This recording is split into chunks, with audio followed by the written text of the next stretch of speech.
Good afternoon, everyone. We'll allow one more minute for people to come in and we'll get started.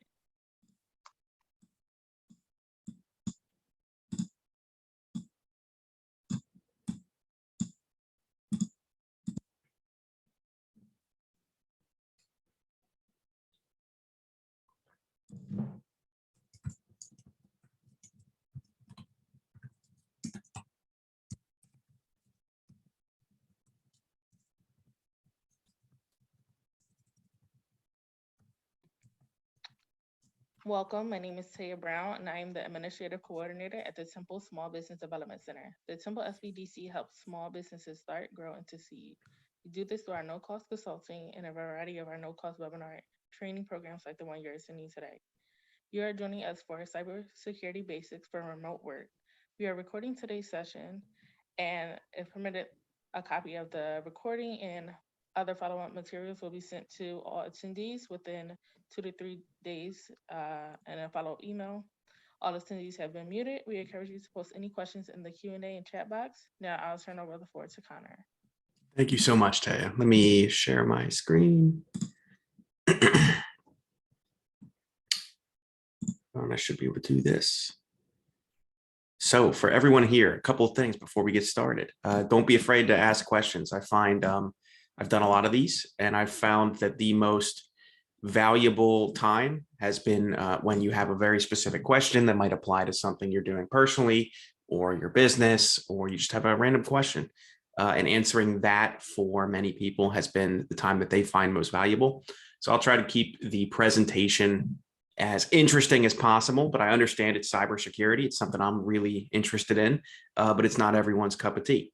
I do have times, I have 2 specific time slots here where I'll stop for questions.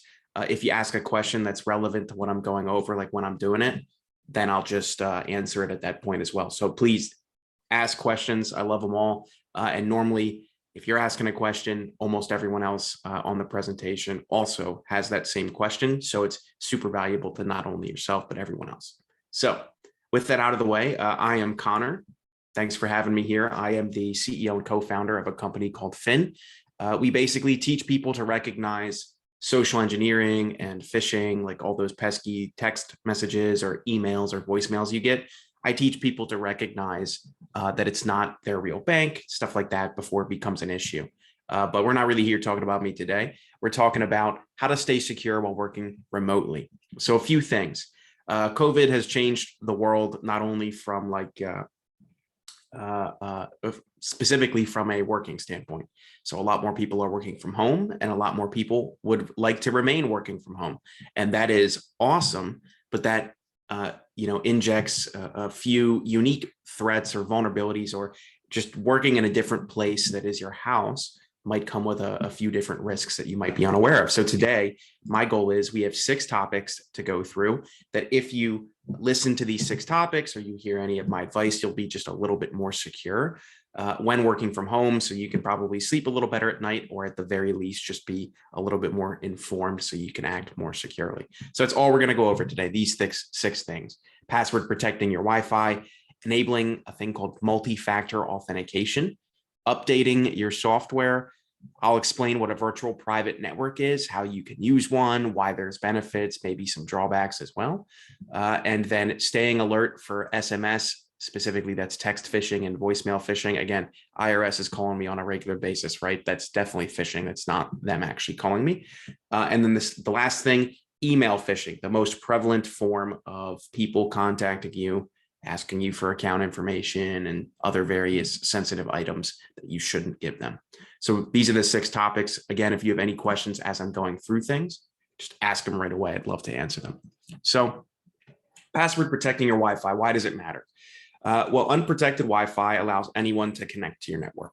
So if on your phone you have like a hotspot with no password, or if at your house your wireless internet doesn't have a password required to join, then anyone driving by, anyone walking by you can see that and then can potentially connect to your network. Now, if somebody is connected to your network, that means that they might have insights, so they might be able to discover other devices and other things that you have stored on your network. So if you have a bunch of different laptops and your cell phones and your iPads at home, as I do, as almost everyone on this planet probably does by now, those might potentially be what we call discoverable if somebody connects to your internet and can do that. Now, typically, we connect all these things to our Wi-Fi because it's then super easy for them to all talk to each other. Like the worst thing in the world is when you get a new printer and it takes a million years to set it all up. And then even when you set it all up next week, it still has a problem.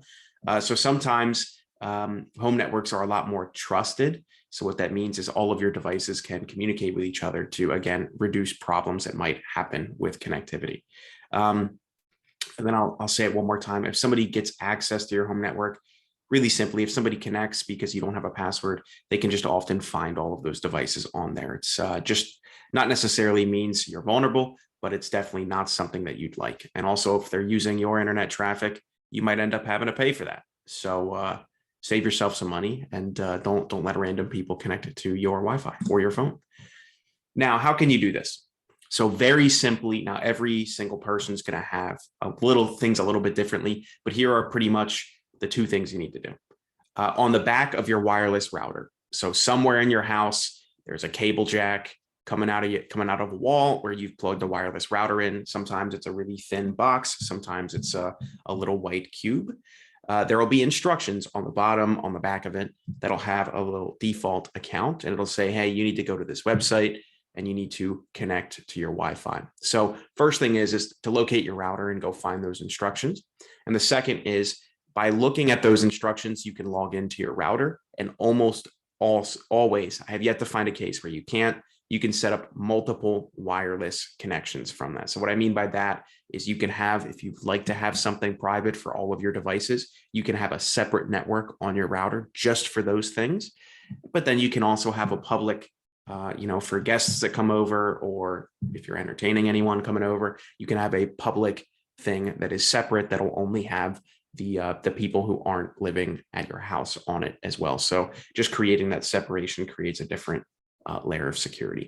And then if you're a little more tech savvy, or if you're willing to get around some of the potential problems, don't allow network discovery. That's what it's called. Don't allow the existing devices on your network to know when new ones have connected, so that everything can see each other. It's just a little more insecure, so not super helpful. Now, passwords. So passwords are probably something that everyone loves to talk about.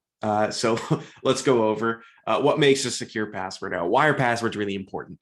Well, essentially, here's what happens when you have a username, your email, and then you have a password. Almost everyone here immediately can think of you're probably the password that they're going to end up reusing every single time. Don't put it in your chat. Don't ever give anyone your passwords. And then basically, what happens is when you put in your username and your password and you're trying to log into Facebook or your bank or something like that, the bank checks to make sure, okay, is this person actually who they say they are? Is this the right password with the right username? If the answer is yes, you get into whatever software, whatever you're trying to access. So it's really important that you have a complex password. So I'll just use the word complex, and you can see this chart right here, because basically, if someone was able to guess your password randomly, then they would get access to your account in the same way that you did. So you want to make sure you not only have a long password, as you can see here, straight down the first column. The longer the password is, the longer it takes for a computer to randomly guess your password. But also you want something more complex. So numbers, lowercase letters, uppercase and lowercase, the combination of that with numbers, and then random symbols involved as well. So basically, you're just making it really hard for a computer to randomly guess your password by putting in numbers, lowercase, uppercase, symbols, a whole bunch of other stuff, and then also making it a longer password. And it's really simple here. A password that is only 10 characters long and is just numbers can be broken instantly by a modern computer. What that means is a computer can guess so many random combinations of 10 characters that are just numbers that your password is essentially going to be guessed instantly. Now, if you go down to like 14 characters and then you add numbers, uppercase, lowercase, and symbols, it takes a modern computer over 200 million years to randomly guess your password. So as you can see, adding this complexity, adding this length, which is super important, is going to end up making it way more secure for you. And then here I just have some very simple answers now, examples. Now, hear me out. Never use the word password in your passwords. It is so common that you just should never do it. So I put password 2021 with an exclamation point and some zeros and stuff like that, purely as an example. Do not use this password. It is inherently insecure just because of how common it is for other people to end up using it. So any questions on generating secure passwords, just let me know. There's a lot of tips and tricks you can use. Really, what I would recommend, use a password manager. So I use a password manager. It connects to my phone. It connects to my desktop. It connects to my laptop. I pay like $3 a month for it, for all of that. So not only is it like really convenient to get access to all my passwords, it's just more secure than me generating passwords and having to remember them all. And probably, like most of you, store those passwords in a book, on a sticky note, in your desk, in your sock drawer. I don't know wherever common people store their passwords, but that password manager will store them for you. So it's just a little more secure. Now, let's talk about multi-factor authentication. So MFA, if you ever see the acronym MFA, I got some questions about password managers, so I'll ask those requests real quick. Do I have some password managers that I would suggest? So I would say this. I won't recommend a specific password manager. There are a lot that are really good, and it depends upon what you like. If you just want to use it for your personal life, or if you just like to use it for your business, that'll really determine, if you're having your business password manager manage other people's passwords. I use a password manager called LastPass, and I'll type that in the chat so that if you'd like to go take a look at it, you're more than welcome to. What I would recommend everyone do, and there's another one that I'm aware of called KeyPass, just like that. I would take a look. Honestly, if you just Google top 10 password managers, you will get, it's a very, very common one. If you Google top 10 password managers, honestly, those two will be on that list, and you can just go through the pros and cons. I haven't researched it, so I'm not aware of all the pros and cons. I've been using LastPass for like 2 or 3 years. So that's simply why I say I use it, but I would highly recommend just go top 10 password managers, take a look at the list, and see what you get. Multi-factor authentication. What is it? Really simply, it's two steps of verification with a login. Now, we already covered that first step, that request, that is a password and a username. That's what this, pointing at my screen, this right here, this request with this login, that's a password with a username. That verifies that you have the right password for that right account. But then there's this second step called verification. Now, you have a little phone here, so it could be a text message, it could be a thumbprint, like on your cell phone, or it could be a little key fob maybe you get from your bank that generates a 6-digit code. So here is why multi-factor authentication is more secure. Not only do I need the right password and the right username, so I've either guessed that properly or it's mine and I'm trying to get access, but also I have access to the second form of verification that I've set up on this account. In almost all cases, it's like, send me a text message. So you're logged into your phone, whatever, you type in your 4-digit PIN, but you have access to your phone, and then you type that in as well. And those two things properly authenticated combine to give you access. So it's just a second step where if your password ends up getting compromised, if your account ends up being flawed in some way, they would still, the individuals who are trying to get access would still need your phone or your thumbprint or your key fob to get access. So it's just another layer of security. Now, I'm going to go through the different types of multi-factor authentication here for their pros and cons, because there's multiple ways you can have MFA, but all of them are different. All of them have some drawbacks and some benefits as well. So the first, your fingerprint. Can't lose access to it. And it's probably the quickest form of multi-factor authentication. When I'm logging into Microsoft, literally a little prompt comes up on my phone and it just says, scan your thumbprint to verify you are who you say you are. And then instantly I get access. So it's really quick, hardly even inconvenient, which some people say is inconvenient. Hardly even inconvenient, just works. Key fob, probably the most secure, right? So not only do I have the account and the username, but I have a little key fob. As you can see, there's a key ring on there. Sometimes it's a little like USB looking thing that generates a code, sometimes 6 digits, sometimes longer. It's unhackable, right? It's not connected to the internet. Can't get into your phone for that. I mean, if you lose your key fob, you'd have lost access. So that's the drawback, is just make sure you don't lose that. Store that somewhere securely. But it's arguably what banks prefer in most cases, just because it's a little more secure. Then third form, authenticator apps. So the two you see here, for those of you, if you want to take a look at it, this red one is Authy.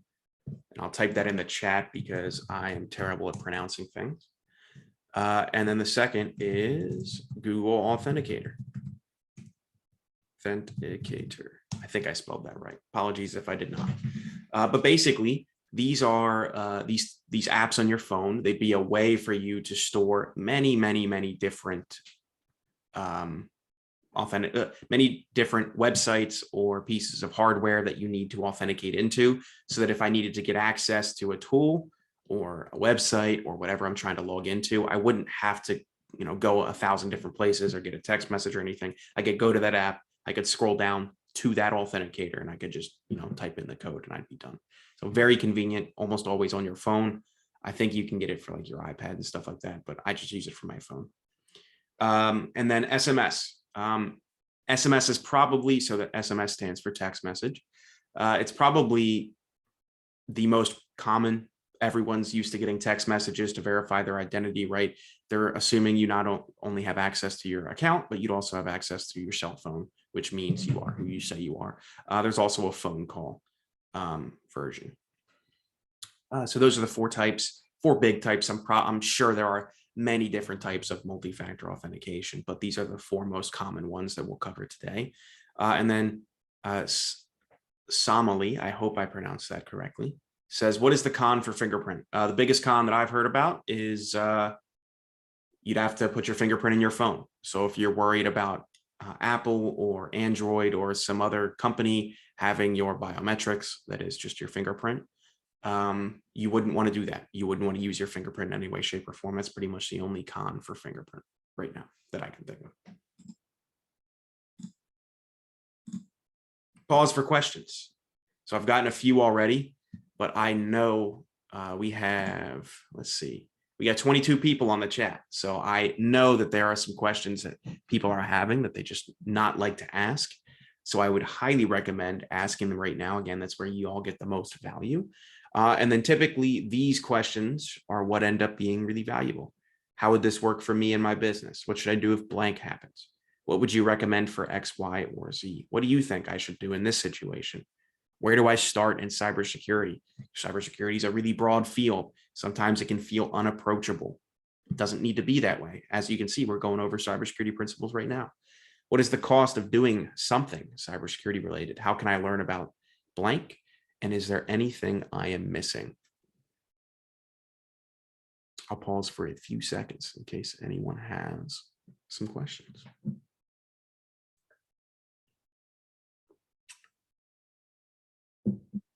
Patricia says, can I password protect a jump drive? If so, how do I do that?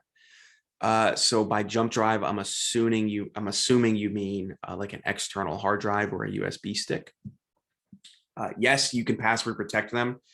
If I'm being completely honest, I'm not 100% aware of how to do that. I've actually never even done it, but I know you can do it. You can also encrypt your hard drive and your USB drive so that even if it does fall into the wrong hands, it's encrypted and can't be broken. So I would, if I were you, I would honestly just Google how to password protect a thumb drive. I have a virtual bookkeeping business. What would you suggest for cybersecurity along with a password manager? Everything we're going over today is a very, very good place to start. If you're doing these 6 things, you're more secure than 99% of people already, and 99% of companies, small businesses. When it comes to going the next step, like actually creating a cybersecurity program and process and procedure, that's when I would get what's called a managed service provider involved, which is a cybersecurity expert that could help you out with all that stuff.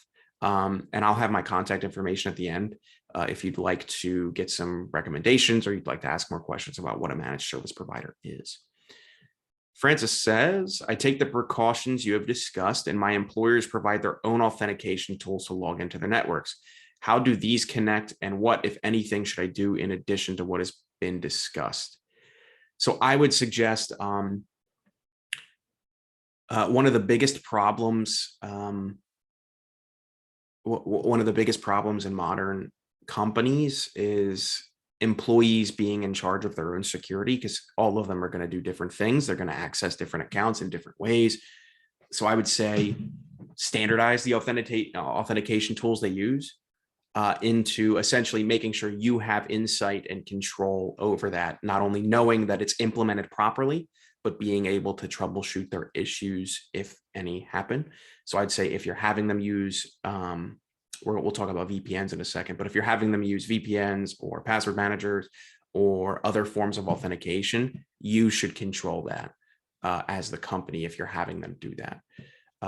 How do these connect? Almost always, if you're buying a tool as a business, it'll connect with all of the other business tools you use. So they'll usually connect seamlessly with like a button. Faisal says, I got a notice from Fios that an unauthorized device was trying to connect my network. Is there anything I need to do? I would say yes and no. I don't know if that is a fake notice from Fios, if that's really Fios, what it means by unauthorized device. So I just don't have enough insight to tell you what to do. I would say that almost always just reset your password. Like go to your wireless router, reset your password to something really, really secure.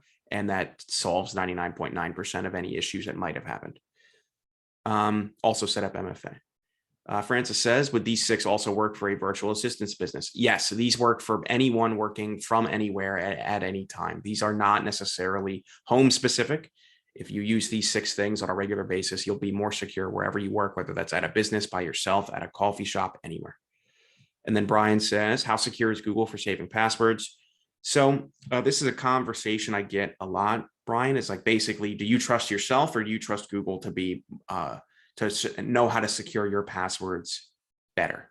I always lean towards the company that's built its business on being more secure to be better than even me to securing my passwords. So I've always trusted them. The thing that you need to be worried about, like for instance, if you save your passwords to Google Chrome or to Microsoft Edge or whatever web browser you're using, which sounds like the use case you're asking about, is make sure you don't log into devices that aren't your own with that information, because then that browser, if you happen to forget to log out, would have access to all of your passwords because you save all of them there. So I would just say, if you're using a third party to secure your passwords, don't ever log into that, account or browser or whatever, unless it's your laptop, your desktop, your phone, your tablet. It has to be yours, because then you're leaving access on there. And then anonymous attendee says, how secure is Google to save my pass? I think that was actually what might have been Brian. I think I just answered that. I would trust Google over myself personally. So more secure than myself. Like I said, just make sure you're not just logging into things and then leaving. Okay. And then next step, thank you for the questions. What about Note app on Android or phone? For storing passwords? I mean, it's better than having a sticky note or a physical thing, but it's still not necessary. It's still definitely not as secure as having a password manager. We got a bunch more questions, so I'll just scroll back here. Robert says, so Somali, if you have it in a Note app on your phone, like, you still need to log into your phone to get access to that. Also, if you're unaware that you're sharing your notes with your cloud, like iCloud or Android has a similar version, then potentially your notes could not just exist on your phone. They could exist somewhere in the ether, which means your passwords are physically written down somewhere, unencrypted somewhere else. It's just a risk you don't necessarily need to take if you're using a password manager. So I would just say, not as secure as a password manager, but more secure than a sticky note. Robert asks, would remote work in Korea be considered more vulnerable because of the commonly available internet speeds historically, because peeps are more familiar with exploits, etc.? Not necessarily. The speed of your internet has nothing to do with its security.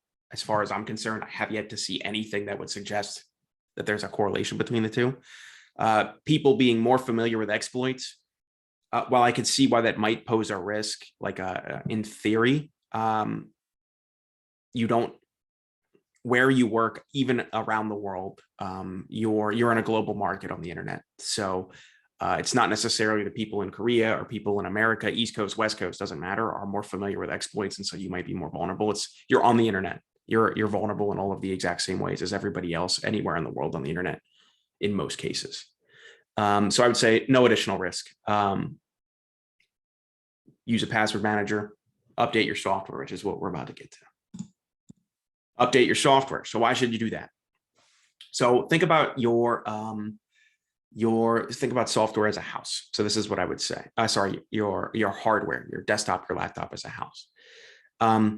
If your operating system is insecure, so your operating system is like Windows or Mac OS, or Chromebook has its own one. It's basically like the foundation of your home. So if there's a security vulnerability in the foundation of your house, that's a big problem, right? There's a crack in your foundation, there's water coming in. It's just things you don't want.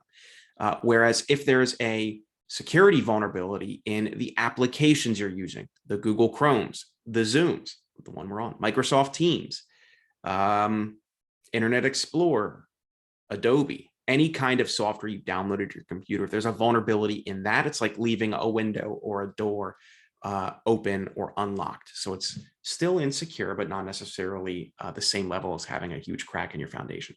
So this is what I would say. Updating your software is quite possibly the easiest, the cheapest, it's 100% free, and the most effective way to guarantee you're secure. Is just make sure your software is up to date. So how can we do this?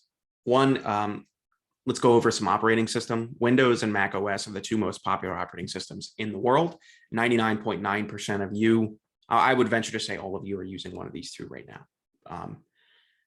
So how would you update yourself on Windows? 1, click your start button. 2, go to settings. 3, go to update and security. And then 4, click Windows Update. Sometimes it's like search for update or something like that. If you're on Windows 11 right now, it might look a little different, but this is exactly how you can do it.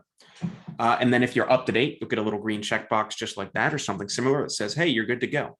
That means you are up to date and you are good. No, there are no updated security updates or Windows updates that you do not have. So you are as secure as you could possibly be when it comes to your operating system.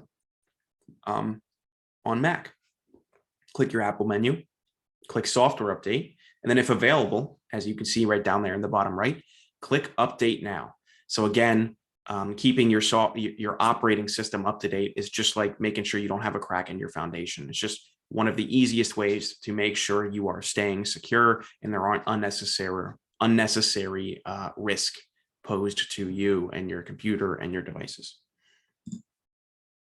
Is there a frequency you should update? The frequency is as often as your operating system or your software provides an update. The second the updates come out, you should attempt to get them. Now, you can turn up, as you can see, both of these have automatic updates.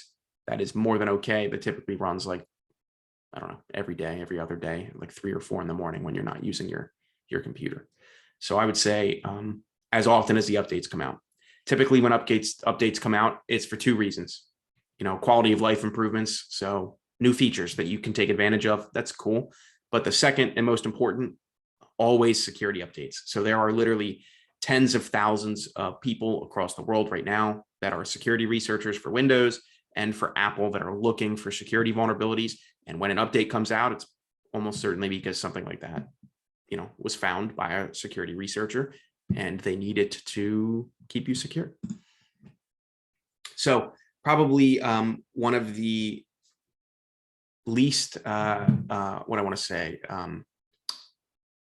the hardest to understand or properly conceptualize, but also a very, very easy way to stay a little bit more secure is just using a VPN. Now, VPN stands for a virtual private network. And basically, the way I want to describe this to y'all today is it's just a way to browse the internet anonymously. So if you're not using a virtual private network and you're going on YouTube or something like that, you're watching videos, you're on Netflix or something like that. Netflix and every source of information between you and Netflix's servers, wherever that ended up being, wherever that video ended up being in the world, or that new Game of Thrones. I watched Game of Thrones with my family last night. The new Game of Thrones video, everyone in between that knows what's called your IP address. So they know who you are, basically. They know that your computer accessed all this information when it happened. It's just information they shouldn't have. So a VPN, using a VPN is just a way of making sure that nobody between you and the internet knows who you are or your computer or anything about it. So it's just a way to be more secure. So this is kind of an infographic I made. I couldn't find one that I liked, so I made a really simple one right here. So what happens? A VPN encrypts your internet traffic and disguises your online identity. So basically, it makes sure that nobody else can look in, can peer in on your traffic and know who you are and what you're looking at, when you're looking at it, all that stuff. And this makes it more difficult for anyone else to track you online. And as a result, it makes it way harder for them to steal any of your data. It doesn't make it impossible, just makes it way harder. I'm glad you asked that, Brian. My next slide has some recommendations for you. So let me explain this little infographic here. This basically says you are browsing the internet on this computer. You'd log into your VPN. You'd set up a VPN connection that would then connect to the internet. So you, in reality, what's happening is you're sending requests to your VPN, and your VPN is then sending requests to the internet for that new video, or honestly, QuickBooks, to get access to your QuickBooks database. And then the internet, wherever you're accessing that information, responds. It'll send it back to your VPN, and then your VPN will send it back to you. So the internet knows about your VPN, but it doesn't know anything about you. So you can imagine if you removed the VPN from this equation, you would be connecting directly to the internet. So whatever source of information you went and got your QuickBooks from, or wherever you tried to log in, whatever tool you were trying to use, you would just be connecting directly to that. And then there's just more information about your connection online. So VPNs are just a way to make sure you remain anonymous. So here's what I would say. I went and did some of the work. These are 3 reputable sources: security.org, TechRadar, and PC Mag. Yeah, I use QuickBooks too. These 3 sources have best VPN lists. I would highly recommend taking a look at these. I think I briefly took a look at these 3. The top 3 are all the same. Surfshark, Nord, and Express, I think, were the top 3. But go look at the use cases. Some of them have free tiers for individuals. Some of them have multi-device VPNs, so you can connect your phone and your laptop and your desktop and your family stuff. And so it's all about what you want. But I highly recommend getting a VPN and setting it up. And honestly, setting up a VPN is not difficult. It's literally, you just have a username, a password, and an MFA prompt that you set up. It's like logging into any other tool that you've ever used. It's just very simple.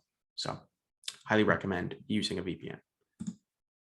Now we're going to get into phishing.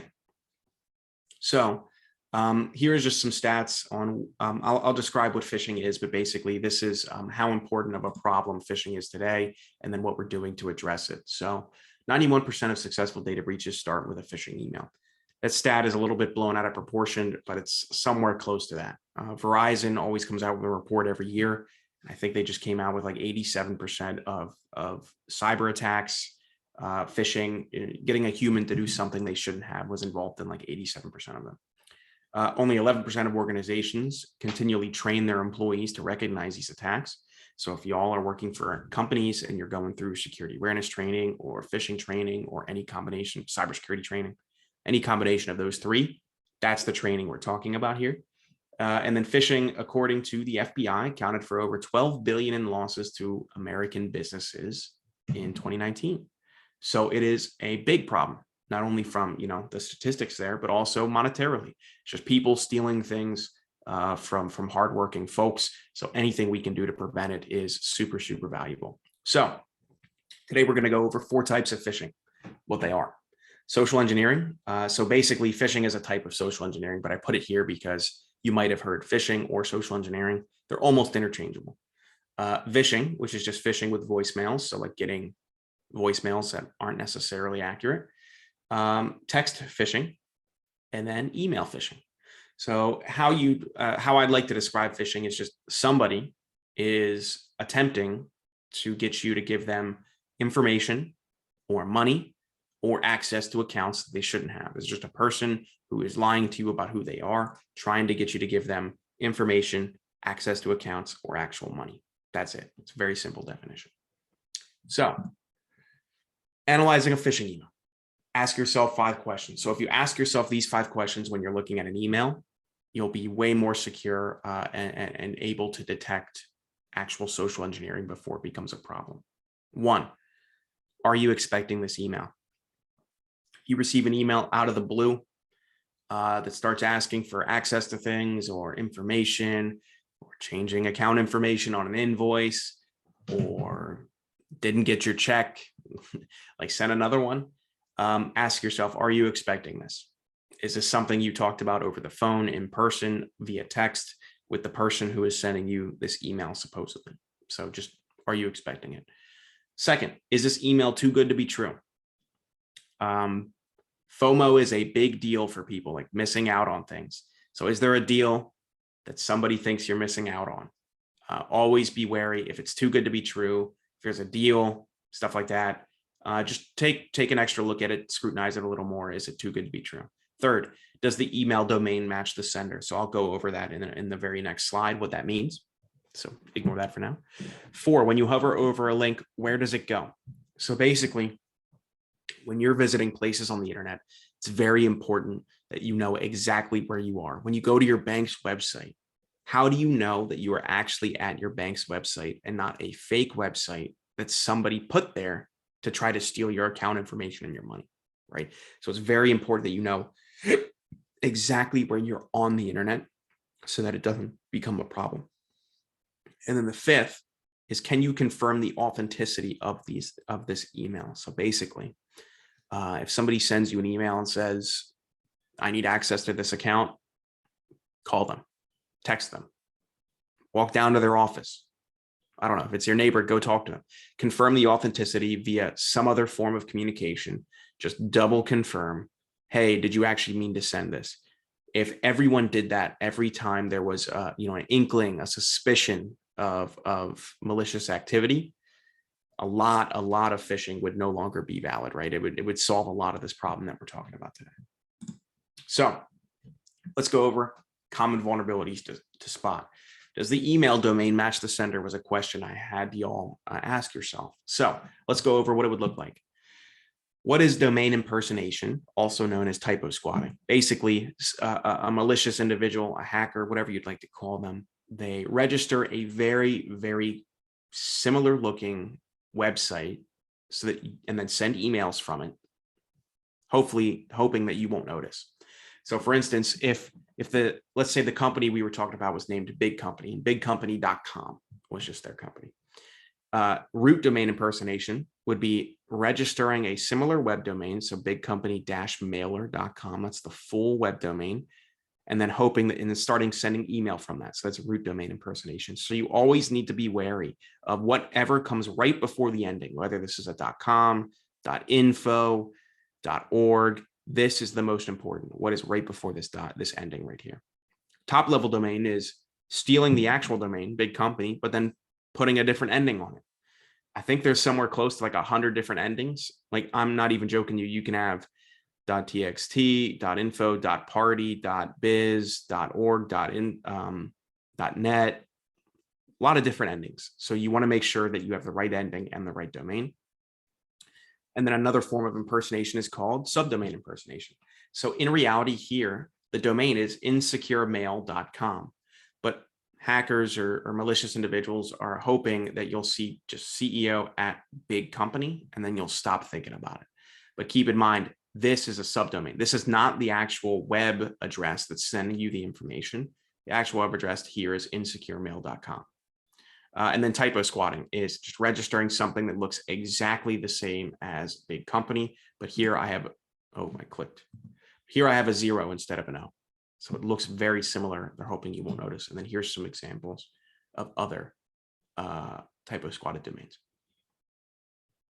Second vulnerability we should be spotting: display name impersonation. So let's assume you had a friend named Josiah Carberry, and Josiah was sending you emails. So basically this person is impersonating your friend Josiah. They're sending you an email from a random email address, jjwhite003@gmail.com, assuming that you're just going to see Josiah Carberry and you're not going to look at the actual email address. The most important thing in every email is who is sending you the information. Is it, going back to here, the domain impersonation, is it the actual person? Is it the actual email here that you expect to receive it from, and the person you expect to receive it to? So always take a look at the actual email address sending you the information. And then the third, malicious links and images. So these links look realistic. These images look realistic. This email looks very realistic. But when you hover over this get started link right here, right, to whatever this is asking us to do, claim our tax refund or something like that. This goes to a random web address, kerrybaptist.org.uk. That is absolutely not irs.gov, right, which is the official website of the IRS. And then also, as you can see, this was sent by remind@irsm.com. I don't know what that is. It's not the IRS, that's for sure. And so it's just, this is an example of sending, impersonating the sender, sending malicious links in what looks like realistic traffic. So it's just when you hover over links, make sure before you click, you hover over, you look at the bottom left-hand side of your screen, and you see exactly where these links are taking you. Because again, I said it at the beginning, the most important piece of this puzzle is, where are you on the internet when you're doing things? Is it the actual web address, or is it some fake web address that a malicious individual has directed you towards? So now, avoiding SMS and voice phishing. Just remember 4 simple rules. Don't give out your information. Contact only through secure channels. Be suspicious of the request, and then refuse the request itself if you need to. So let me go over these. Don't give out your information. Person calling you doesn't need to know who you are, know what bank you use. If you already filed your tax form, whatever, the person calling you doesn't need any of that information. If they are who they say they are, if they're with the bank or they're with some other company, they already have all that information. They're calling you for a very specific reason, right? So they know who you are already. 2, contact only through secure channels. So what I mean by that is, if you get a call from your bank that says there's some security issue, your account's been compromised, someone said that your network's been compromised, hang up the phone and call them back, right? Go to the website, go to verizon.com or insert your bank name.com, and scroll down to the bottom of the page and look for a support line or a request line, and actually, recall them back through that phone number that's on their website, publicly available, the one that they suggest you actually call them through. So contact them through secure channels. Ideally, if this is a person, if somebody is being impersonated, call that person, hang up and call that person back, or walk over to their home or physically go see and talk to them, right? Contact through secure channels. 3rd, be suspicious. So I always say this, I never say never, right? But if somebody is calling you asking for your password, you're like, hey, I need your account information, give me your username and your password. Never, ever, ever, ever, never, ever give that out. I mean, I'd say that a few more times, but I'd be beating a dead horse. Never, ever give that stuff out, right? It is your password. It is your username. So when a bank actually stores your password, they're not even storing your password. I don't need to go into how encryption and passwords work right now, but just know that the only person that knows your password is you. The account that you're logging into, the bank you're using, or the whatever software or company you're working with, they don't even know your password, and they never need to know your password ever. Never give it out. It's yours. And the 4th, refuse their request. Again, if somebody's calling you asking for information, money, or access, always be suspicious. That's number 3. And then I would just flat out refuse the request. Go back onto the website and contact through secure channels. That's what I would say. Don't be afraid to hang up the phone. What malicious individuals are planning for is they'll call you, they'll say, your account balance is low, or whatever, you have some suspicious activity on your account. They're literally planning that you have this emotional response, and then you stop thinking about proper security, about who is this person? Why are they asking me these things? Don't be afraid. Hang up the phone, contact back through a secure channel if you really think there's a problem, and refuse the request. And I'll say it again, never ever give out your password. It's not theirs, it's yours. So what do these look like? SMS phishing, again, text phishing. It just looks really simple most of the time. Often little to no information. There's usually a little bit of urgency. Hey, your ID requires verification. I get a ton of phishing scams that are, hey, your bank account balance is low, and then it puts a bank that I don't even use. So very easy to detect. But sometimes they get your bank name right, and it might cause a problem. Again, keep in mind what's really important here is where are we going? id-apple.mobi. That is not Apple. It's not apple.com. id-apple is the actual domain name here. So this is a random place on the internet where random things can happen. So very little to no information, unknown sender. Always be aware of that. And then voicemail phishing. Sometimes these are really high quality. Sometimes these are really easy robotic dialers that are easy to detect. So I'll give you some advice. Never give out your login information ever. Always be suspicious of the person calling you randomly if you don't have their number saved. And your password, does not need to be reset, right? Refuse, hang up the phone. If you are actually concerned that your password has been compromised because this person called you and says it is, go to the website, back again to the secure channels of communication, and reset it there. I think that was the last slide. So I have some time for questions right now. We got about 10, 15 minutes left.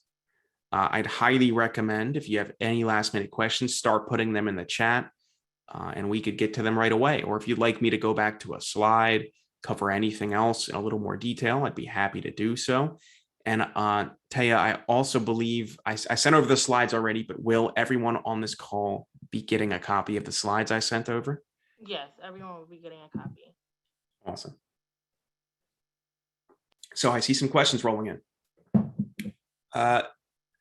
Hiroya asks, if a VPN makes you anonymous, how come you can access materials that are available only to the people in the company? So it makes you anonymous from the internet's standpoint. So again, I'll go back to this. Boom. You are not anonymous between you and your VPN. Your VPN knows exactly who you are, what you're doing, and why you're doing it. Maybe not why you're doing it, but you are anonymous from the internet's perspective. So you can still have access to all these materials because even though you're anonymous, let's say you were logging into SharePoint. SharePoint's a very common tool. If you log into SharePoint, right, SharePoint doesn't know exactly what the traffic's encrypted, but you've already authenticated with SharePoint, right? If you put in your username, your password, and your multi-factor authentication, SharePoint already knows who you are. It's not going to be a problem. 2, even if the website you are connecting to has an SSL certificate. So for those of you who do not know what an SSL certificate, it is this little tiny lock right here. If you see this lock, it means there's a valid SSL certificate, which basically means the website's a little more secure. The traffic between you and the website is visible to everyone if you do not use a VPN. Yes and no. I know that is not a really good answer, Hiroyo. But a VPN definitely makes you way more secure, encrypts almost all of your traffic. And just because you have an SSL certificate doesn't even mean it's a secure website, to be honest. And just because you don't have an SSL and you're not using a VPN does not mean all of your traffic is visible. It just means it's more likely to be visible. So yes and no. I would highly recommend only use websites that have SSL certificates, i.e., if I go here, HTTPS is what you're looking for. That's secure. And always use a VPN. That's what I would recommend. Brian asks, what about smart TVs? Brian, if you could please clarify that question a little bit. I'm not exactly sure what that means. But he asks, what are things like McAfee? McAfee is antivirus. So everyone's heard the term antivirus. Basically, McAfee, if a piece of software, if you're trying to download it or if it's trying to run on your computer, McAfee is going to go check against a really, really, really big bank of previously known malicious softwares. And it's going to say, is the piece of software you're running anything that we've seen in the past, anything malicious we've seen in the past? And if the answer is nope, then it's going to assume that it is secure and it's going to run it. So keep in mind, that does not mean the software is actually secure. It just means McAfee hasn't seen it yet. So it could be a brand new thing. SBDC, departmental account, just added a form to everyone. I'd I'd love it if everyone went and reviewed this. Give me your honest review here and give the SBDC whatever information they're looking for. Taya, did you want to say anything else about that before I move on to the next questions? I can wait till you finish it up answering that next question, and then I'll lead with the information for the survey link. Awesome.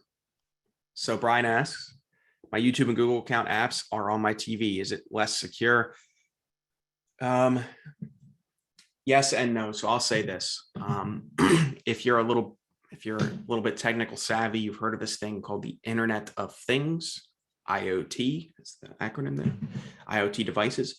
Basically, everything you interact with is a computer these days.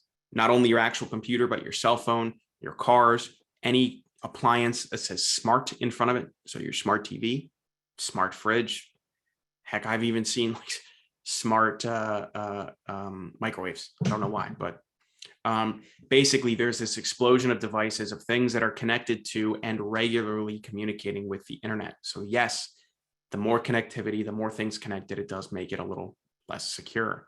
I would not say that your smart TV is inherently insecure and that it's an issue that your YouTube and Google accounts, etc., are on there.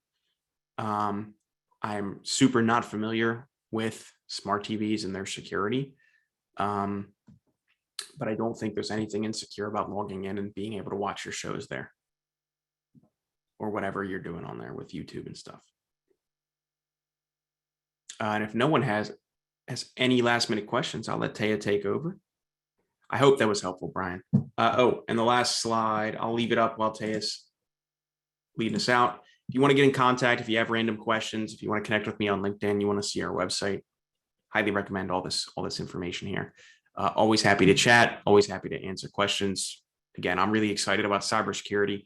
I know it's not everyone's cup of tea, but I'll be here to answer questions if you need it.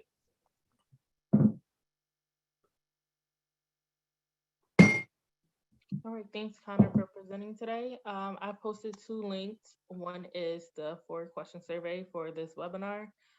It is a requirement by our funders, the SBA, so we can continue to present no-cost webinars and training programs like the one you joined today, as well as a link to our Temple SBDC resources page where you can check out other resources that we have, such as other webinar trainings, sign up for our no-cost business consulting, more information about funding, grants, loans, and let's see, we have one more question. Someone is asking for your last name. Yep. Connor, I put it in the chat. Okay, great. All right, thanks. Awesome. Thanks everyone for being here. Thanks for having me, Taya. I had a blast. And I hope if you do nothing today, take one thing that we talked about today and try to implement it. You'll be a little bit more secure. Everyone will sleep better at night as a result. All right. Thanks again, Connor. Thank you everyone for joining us. Thanks everyone.